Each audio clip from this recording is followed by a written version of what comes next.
ప్రధానమంత్రి శ్రీ నరేంద్ర మోదీ గారు ఈ రోజుతో 11 సంవత్సరాలు పూర్తి చేసుకున్నారు. ఎన్నో చారిత్రాత్మకమైనటువంటి నిర్ణయాలు కూడా తీసుకున్నారు. ఈ సందర్భంగా ఆయన చేసినటువంటి గొప్పలు గుర్తిస్తూనే గొప్పలు సరే మరి తప్పుల సంగతేంటి? తొందరపాటుతో అనేక నిర్ణయాలు జరగలేదా? నోట్ల రద్దుతో ప్రజలంతా రోడ్డున పడలేదా? రైతు చట్టాలతో రైతన్నలు నిరసన కార్యక్రమాలు చేపట్టలేదా? నిరుద్యోగ సమస్య పెరగలేదా? మీడియా స్వేచ్ఛపై ఒత్తిడి పెరగలేదా? విద్యా వైద్య రంగాల్లోనూ లోపాలు జరగలేదా? ప్రధానమంత్రి నరేంద్ర మోడీ 11 ఏళ్లు పూర్తి చేసుకున్నారు. వరుసగా మూడోసారి ప్రధానమంత్రిగా ఎన్నికైన ఆయన పాలనను అంతా ప్రశంసించారు. నిజంగా అభినందించాల్సింది. కానీ మోడీ నాయకత్వంలో చేసిన పొరపాట్ల సంగతేంటి అన్న ప్రశ్నలు కూడా వస్తున్నాయి. బీజేపీ ప్రభుత్వం తొందరపాటుగా తీసుకున్న కొన్ని నిర్ణయాలతో పడ్డ బాధలు కూడా గుర్తు చేసుకోవాలి అన్న అభిప్రాయాలు వ్యక్తమవుతున్నాయి.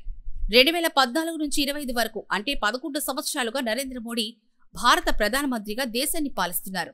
ఆయన పాలనలో అనేక పథకాలు ప్రారంభించారు. అచ్చే దిన్, మేకింగ్ ఇండియా, వికసిత్ భారత్ వంటి నినాదాలతో ప్రారంభమైన పాలన వైఫల్యాలు, విమర్శలతోనే కాలం సాగిస్తోంది అన్న విమర్శలు కూడా వస్తున్నాయి. నల్ల చట్టాల కారణంగా ఏడాదికి పైగా రైతన్నలు పోరాటం చేయాల్సి వచ్చింది. మోడీకి వ్యతిరేకంగా ఉద్యమించి అనేక మంది రైతుల ప్రాణాలు పోగొట్టుకున్నారు. నోట్ల రద్దుతో ఎన్నో కుటుంబాలు రోడ్డున పడ్డాయి. ఆర్థిక వైఫల్యాలు. ఆర్థిక రంగంలో మోడీ ప్రభుత్వం అనేక విమర్శలు ఎదుర్కొంది.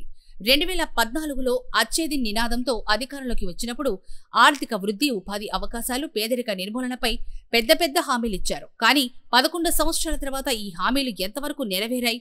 ఆర్థిక రంగంలో కొన్ని నిర్ణయాలు దేశాన్ని తీవ్రంగా ప్రభావితం చేశాయని విమర్శకులు అంటున్నారు. నోట్ల రద్దు.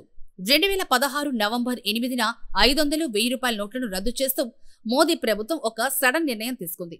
నల్లధనం, ఉగ్రవాదులకు వచ్చే నిధులను అరికట్టడం ఈ నిర్ణయానికి ప్రధాన కారణంగా చెప్పారు. కానీ రిజర్వ్ బ్యాంక్ ఆఫ్ ఇండియా నివేదిక ప్రకారం రద్దయిన నోట్లలో 99.3% బ్యాంకులకు తిరిగొచ్చాయి.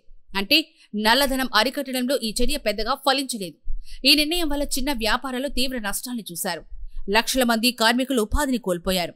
బ్యాంకుల వద్ద గంటల తరబడి క్యూలు, ఆర్థిక లావాదేవీ వంటివి సామాన్య ప్రజలను ఇబ్బంది పెట్టాయి. జీఎస్టీ అమలు సమస్యలు. 2017లో గూడ్స్ అండ్ సర్వీసెస్ ట్యాక్స్ ప్రవేశపెట్టింది. దీని ఒక చారిత్రక సంస్కరణగా ప్రచారం చేసుకున్నారు. కానీ ట్యాక్స్ స్లాబ్లు, రిజిస్ట్రేషన్ ప్రక్రియలు, ఫైలింగ్ సమస్యలు చిన్న వ్యాపారులపై భారం పడింది. జీఎస్టీ అమలు సమయంలో చాలా వరకు చిన్న మధ్యతరగతి వ్యాపారాలు మూతపడ్డాయి. ఆర్థిక వృద్ధి రేటు 2017-18లో స్లోడౌన్ అయిపోయింది. ఇక జీఎస్టీ అమల్లోని లోపాలు ఒక కారణమని విమర్శకులు ఆరోపించారు. నిరుద్యోగ సమస్య. మోడీ ప్రభుత్వం సంవత్సరానికి 2 కోట్ల ఉద్యోగాలు సృష్టిస్తామని హామీ ఇచ్చింది. కానీ centre for monitoring Indian economy data ప్రకారం 2014-24 మధ్య నిరుద్యోగ రేటు గణనీయంగా పెరిగింది. 2022-23లోని ఉద్యోగ రేటు 7 నుంచి 8% మధ్య ఉండగా యువతలో ఈ రేటు 20%కి పైగా ఉంది. మేక్ ఇన్ ఇండియా వంటి పథకాలు మాటలకే పరిమితం అయ్యేవి తప్ప ఉద్యోగాలు కల్పించడంలో మాత్రం చేసింది జీరో అని చాలా మంది విమర్శకులు చెప్పిన మాట ఇదే. రైతు చట్టాలు, నిరసనలు.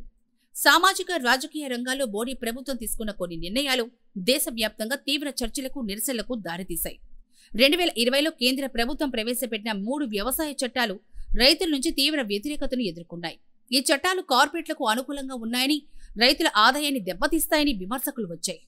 ఢిల్లీ సరిహద్దులో దాదాపు 1 సంవత్సరం పాటు రైతులు నిరసనలు చేశారు. చివరికి 2021లో ఈ చట్టాలను రద్దు చేయాల్సి వచ్చింది. ఈ సంఘటన మోడీ ప్రభుత్వం లోపాన్ని, రైతుల ఆందోళనలు విస్మరించినట్టు చేసింది. సామాజిక విభజన ఆరోపణలు. మోడీ పాలనలో సామాజిక విభజన, మతపరమైన విద్వేషాలు పెరిగిందని విమర్శలున్నాయి. Citizenship amendment act, national register of citizens వంటి చట్టాలు మైనార్టీలను లక్ష్యంగా చేసుకున్నాయని ఆరోపణలున్నాయి. 2019-20లో ఢిల్లీలో జరిగిన అల్లర్లు, అలాగే ఇతర సామాజిక ఘర్షణలు ఈ విమర్శలకు బలం చేకూర్చాయి.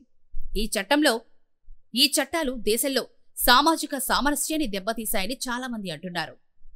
మీడియా స్వేచ్ఛపై ఒత్తిడి. మీడియా స్వేచ్ఛపై ఒత్తిడి, విమర్శకుల గొంతు నొక్కడం వంటి ఆరోపణలు కూడా బీజేపీ ప్రభుత్వంపై ఉన్నాయి. రిపోర్టర్స్ వితౌట్ బోర్డర్స్ 2024 రిపోర్ట్ ప్రకారం భారతదేశం ప్రపంచ పత్రికా స్వేచ్ఛలో 150వ స్థానంలో ఉంది. ఇది 2014లో 140వ స్థానం నుంచి క్షీణించింది.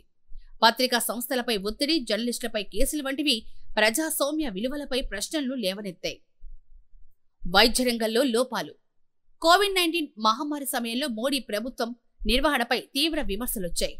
రెండవ వేవ్ 2021 సమయంలో ఆక్సిజన్ కొరత, ఆసుపత్రి పడకల కొరత, టీకాల సరఫరా సమస్యలు దేశవ్యాప్తంగా అనేక మరణాలకు దారితీశాయి. ఆరోగ్య మౌలిక సదుపాయాలు పెట్టుబడులు తక్కువగా ఉండడం, ముందస్తు ప్రణాళిక లేకపోవడం వంటి ఆరోపణలు వచ్చాయి. ఆయుష్మాన్ భారత్ వంటి పథకాలున్నప్పటికీ గ్రామీణ ఆరోగ్య సౌకర్యాలు ఇంకా బలహీనంగా ఉన్నాయని విమర్శకులు అంటున్నారు. విద్యారంగంలో లోపాలు.